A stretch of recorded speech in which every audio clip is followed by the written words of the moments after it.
Hi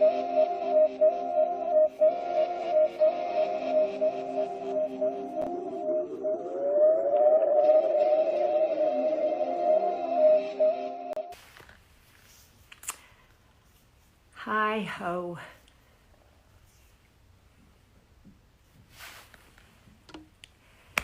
Hi Lex, how are you? You're the first person that just so much for joining. We are back here, home together, back again on my account. We've done Patrick's account the last few days, and we're going to go back over there tomorrow. But today we wanted to come back here before the Memorial Day weekend, which is always looked at as the official beginning of summer, even though many of us are still at home, staying at home, learning about these new regulations as we ease into a new reality. I don't say a new normal, just a new is. So hi everybody, happy Thursday. I hope you're doing well. I hope you woke up on the right side of your bed this morning. I hope you have found one or two or three things to be grateful for. I know I have. Grateful that I was able to get up, put my feet on the floor. Really grateful for that. Grateful to be here with you in conversation. Grateful to be home, and grateful for my health. So I always think it's a good thing to start your day, or at any point in your day, to go through it and check, what am I grateful for? It's a way of writing how you feel.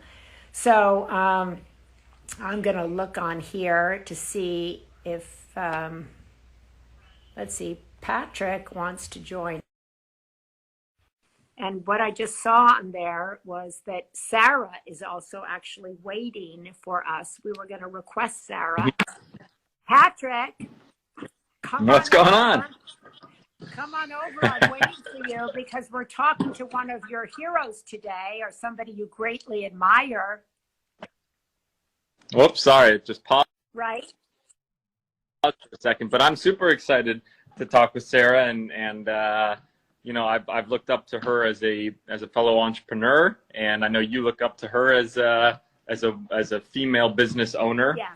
And also as a parent, yes, as well. So I'm super excited to talk with her and get to hear about what she's doing right now to use her platform to help other people, specifically female business owners, and donating money, helping them during this time, and giving away some backpacks, some lucky backpacks. She's giving away some backpacks. She's giving away funding for female entrepreneurs.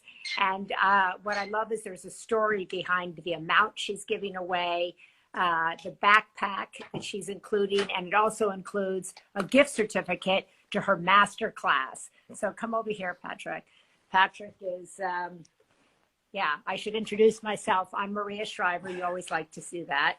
I'm Patrick Schwarzenegger. I'm her son, yes, and her co-anchor, and her friend, and her home together partner, the person that's living with her and taking care of her every single day. Taking care of me because I'm in the vulnerable population. I'm essential to you. You're essential to a lot of people. Thank you, sweetheart. And this woman is essential to a lot of people too. The mother of 4.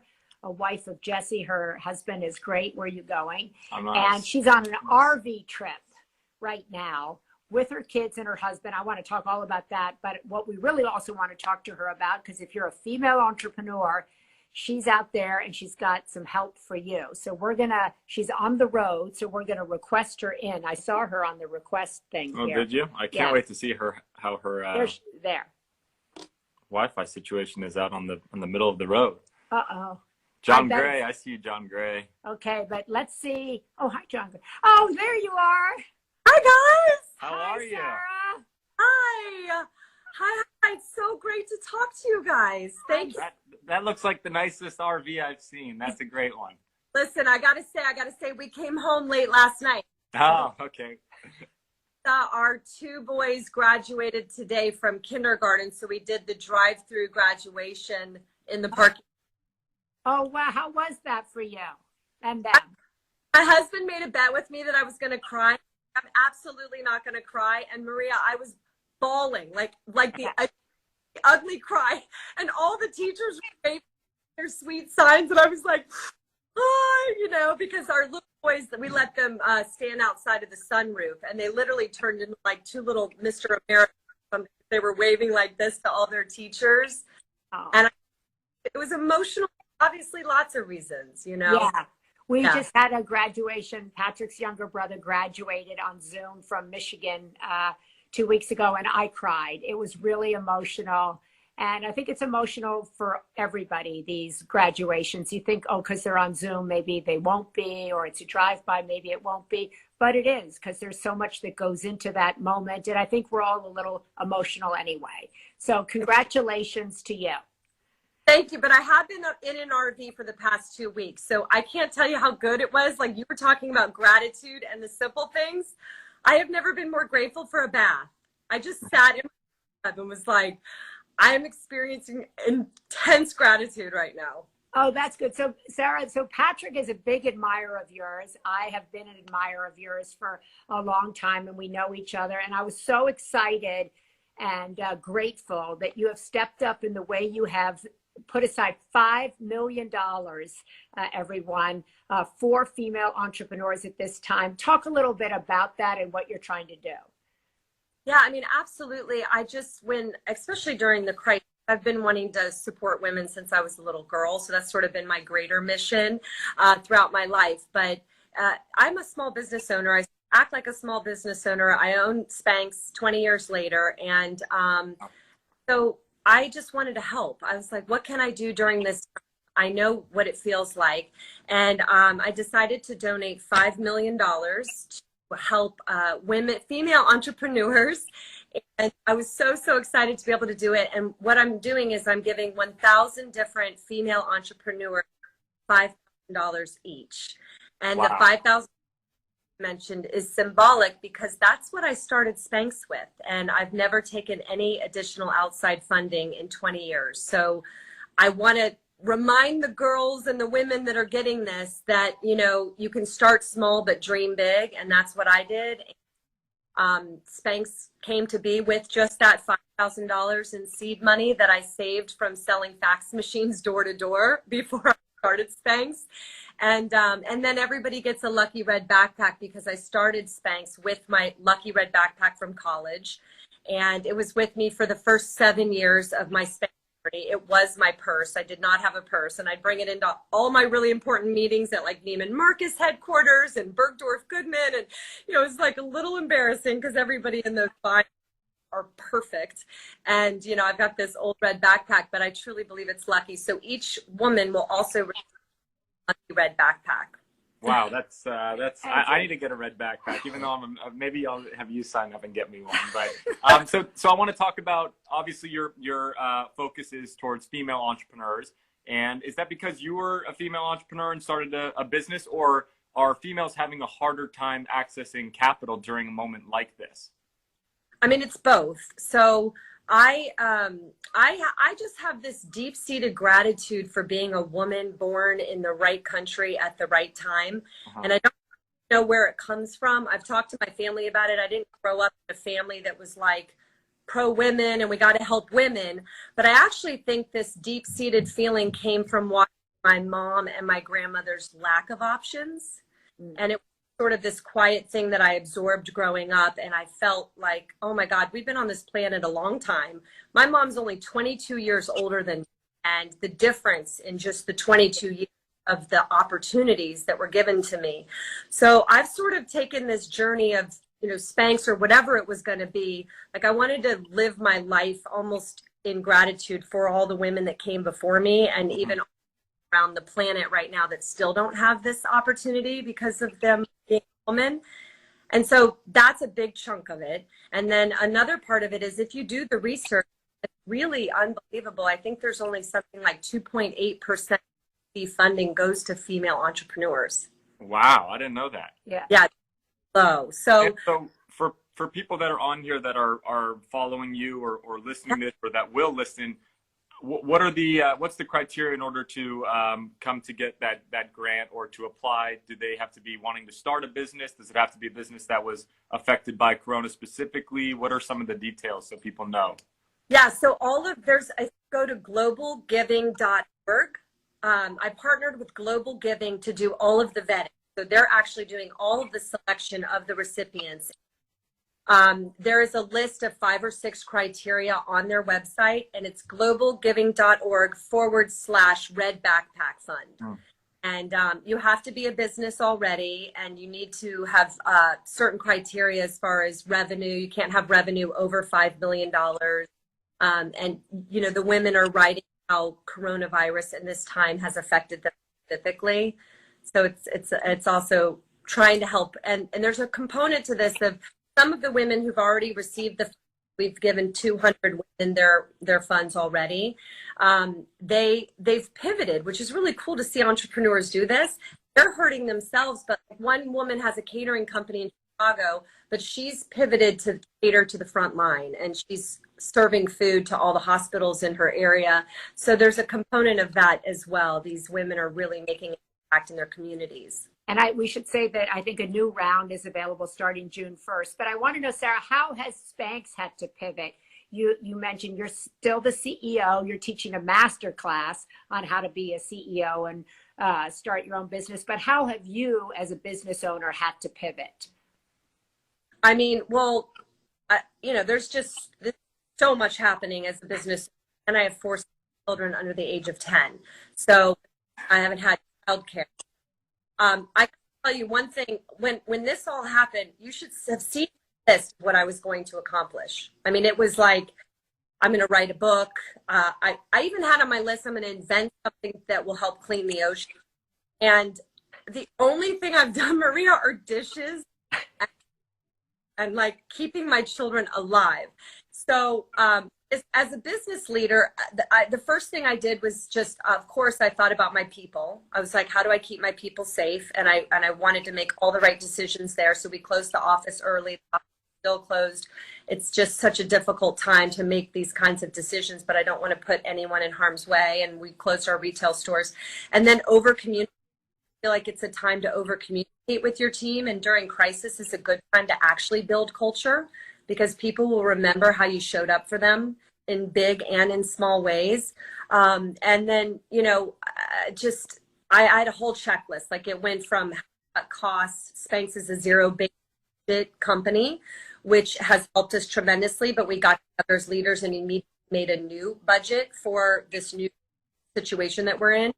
And I tell people a lot, zero-based budget is really helpful, because each leader in the organization every year has to start at zero and build their budget and put a corresponding ROI, or return on the investment, and justify it. That's helped Spanx. Like, I've never had any debt, and I've never taken in any in 20 years. And so I think a lot of it is, yes, finding that great product. I would say entrepreneurs are the people who invent something, or they make something that already exists better. And that's a big component of success in owning a business. But the other part is the way you manage your costs. That's a really big. So I want to talk just further on the idea of entrepreneurialism and to new entrepreneurs out there. I mean, we have a whole new graduating class of 2020. We have a lot of people that are out there, you know, still wanting to create businesses, to venture into that entrepreneurial space. What kind of advice do you have for people that still want to go and create a company, that haven't even started and that are entering this kind of economic time and what's going on with COVID? Well, I said it the other day, and I do believe this. If you have truly invented something or figured out a way to make something better, there's no wrong time to start a company. I mean, I started just right before 9/11, and that was a very jarring time for business and retail, and, you know, a very scary climate then as well. But I haven't paid much attention to the macro environment as I've been running my business. I'm very laser on the customer and my why. I think if you're an entrepreneur and you're clear on purpose, and you stay deeply connected to it, then you'll weather the storm, you know, no matter when you're entering this space. So I wouldn't really time, you know, if you're an entrepreneur out there trying to create something, try to time the market, I would just go for it.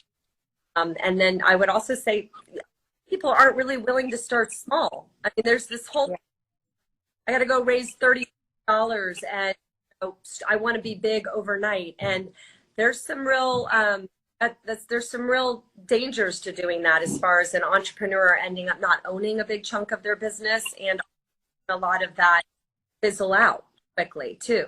Yeah, I love that advice. I think you were saying is starting with your backpack, starting with $5,000, and just having your why and your purpose. The other thing I wanted to ask you about, Sara, you mentioned 4 little kids, right? And a husband, Jesse, I know, who has a whole kind of life, which is also super interesting. But so many people feel like, God, if I start a business, I won't be able to have a relationship. For sure, I won't be able to manage kids and a family and all of that. What's your advice on that? That's a tougher one, Maria, because I started Spanx when I was single. I did not have a family. I did not have small children. And I will tell you that for me and my journey, and it's different for everyone else, I worked around the clock for several years. And so it doesn't mean that that's, you know, because there's lots of different ways to go about it. I went about it where I own 100% of it. I, you know, was doing most of it all by myself in the beginning. That was my choice. But listen, if I started this with small children or a husband, it would be extremely difficult. I mean, very, very difficult. And I think that you have to be realistic about that. Where are you in the stage of your life? And if you are in a stage where you have a lot of other responsibilities, then I would really consider, how are you going to get additional support? Like, who are you going to put around you in your business to help you launch it? Yeah, good advice. There's just a bunch of people asking on here, and I think it's so interesting. Going back to what your answer was 2 questions ago or something, that entrepreneurs need to focus on their why and then their customers. Who are their customers? Yeah. How did you start with your why? How did you figure out your why when you created Spanx? I mean, I've read a little bit about how you came up with the idea and why you came up with it. So I just wanted to hear that. Well, my why has sort of been with me for a long time. I fumbled around with it. I didn't know it would lead to me wanting to create a business around it, but it helped elevate women and support women. And so I feel very passionate about that. And when I started Spanx, I came across one item that helped wear clothes better. And so I thought, oh, this is great. I'm the consumer. Most entrepreneurs are frustrated consumers. But when I was getting it made and I stood in the manufacturing plants in North Carolina and realized that no one was really advocating for how we as the woman felt in garments, it became a passion for me to be the advocate through product for women. Because I believe it, you know, there wasn't really another woman in the room. No one was wearing the products that they were making. And I my hand and going, these are really, really uncomfortable, you know?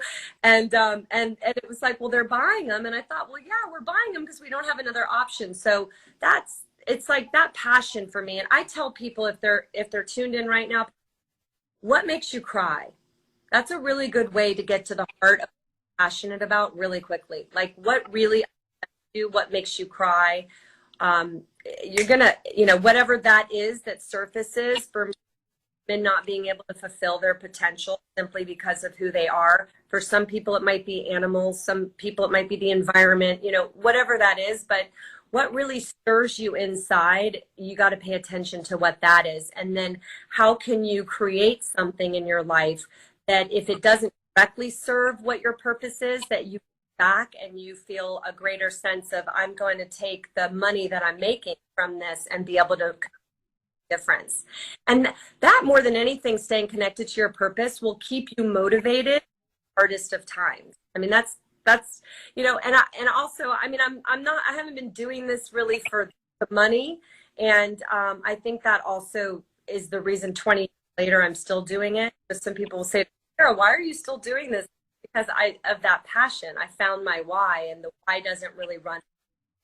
Right. So good. Yeah, Sara, so many people finally that, you know, they want to start something and they get 10 no's in a row, or they get 10, you're crazy, or 10, you can't do that. Or how did you handle that? The no's that can't do it. And for everybody out there who's getting that, no, you can't do it, your idea is too big, no one will do it.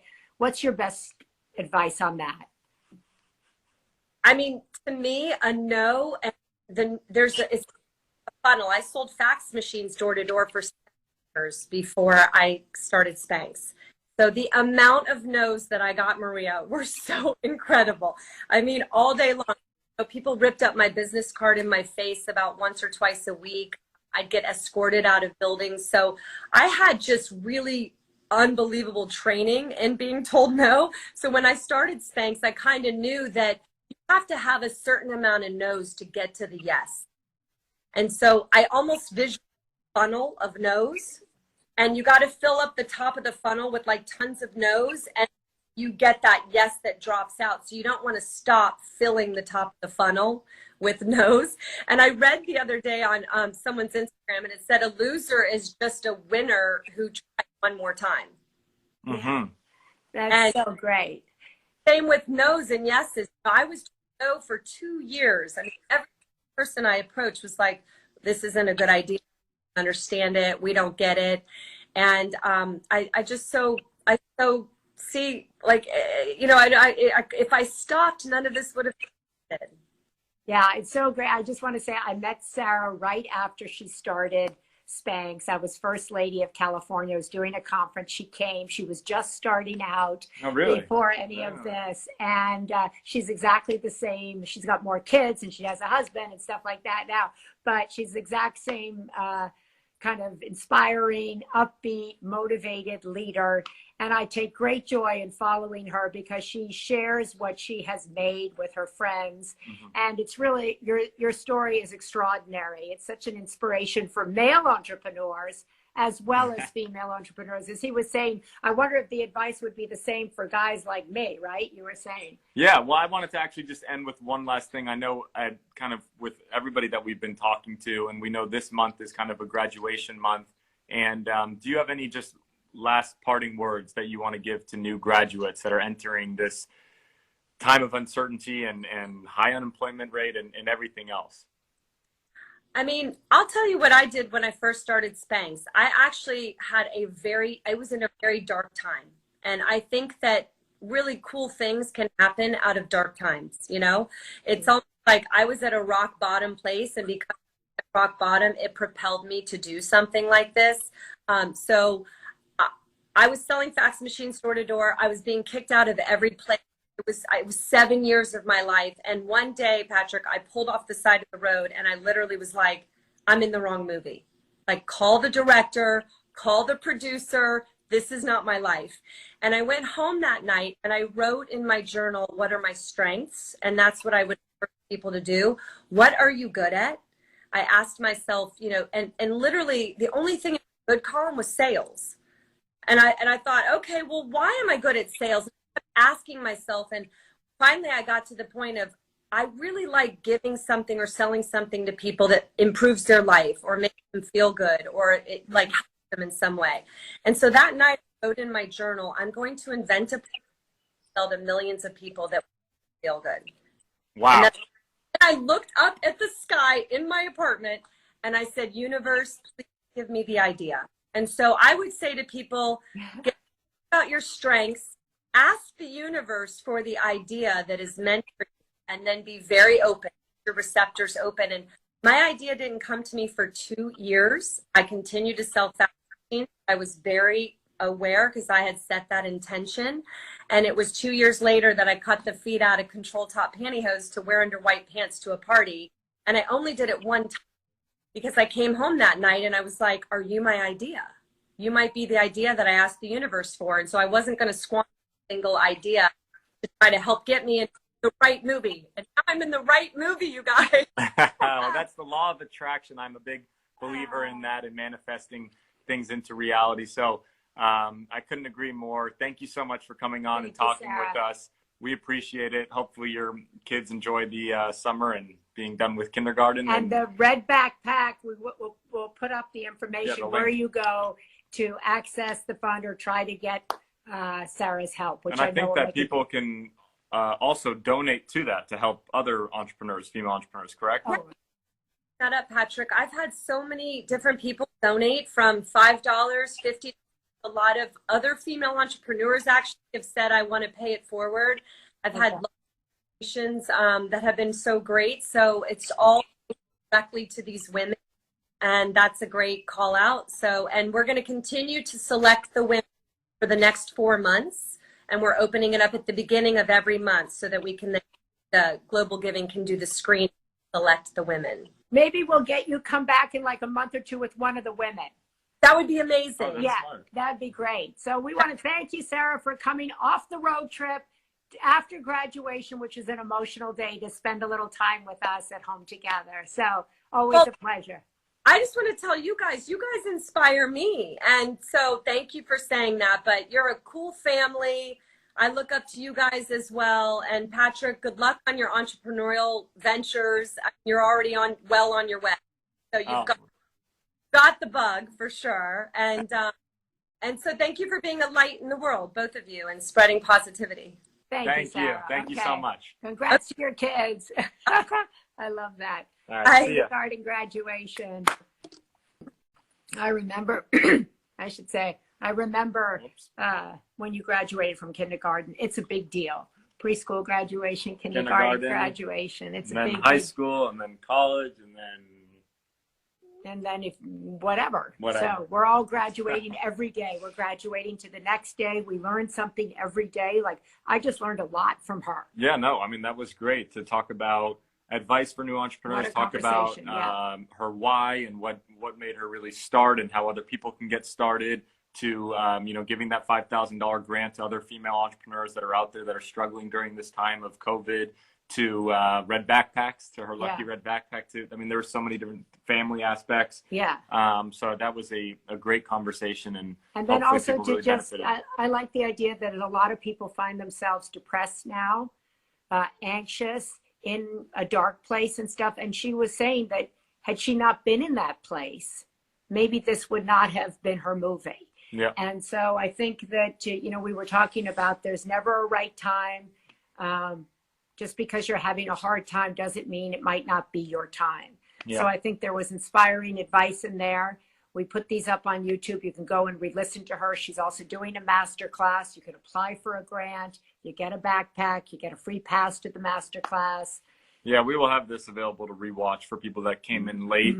The full conversation will be there, so you guys can continue to watch it. And her husband's also, Jesse, carves out his own path. Oh, yeah. I mean, he's an amazing entrepreneur on his own. I mean, he's a great speaker, author, entrepreneur. So he would be great to have on as well. Okay, so why don't you book him? I spoke with him. I don't know him. I would love to meet him. I do know him. Okay. But now you know his wife, so you can go and ask his wife to help you book her husband. All right. That's kind of people wondering about my hat. Yeah, it's a pink hat. It says, it has a purpose. It says art with purpose.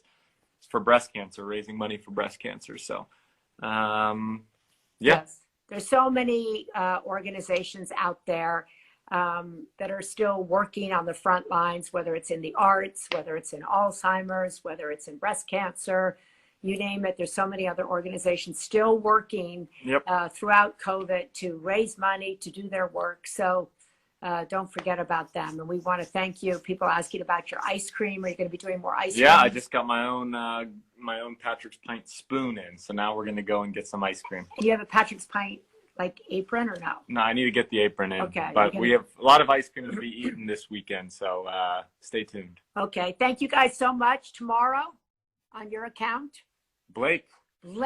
Speaking of entrepreneurs, Tom Shoes, the 1-for-1 model. Yes, he started Tom Shoes. He founded Tom Shoes. He raised, I think he donated 100 million shoes to people in need. I mean, it's a massive company. The 1-for-1 model really pioneered that and started the kind of idea that a company can make profit, but also help other people. Yeah. And, he's also a serial entrepreneur. I mean, he started multiple other companies and businesses. So we'll talk to him tomorrow on my Instagram at Patrick Schwarzenegger. And what time? I believe it's 11 a.m. Pacific. Yes, so you can get going on your weekend. So we did it early. Yes, early, 11 a.m. Pacific. And so people ask what time, 11 a.m. Pacific on my Instagram. And that's 2 p.m. Eastern. And we'll see you guys there. Thanks for joining us today. See you later. Bye-bye.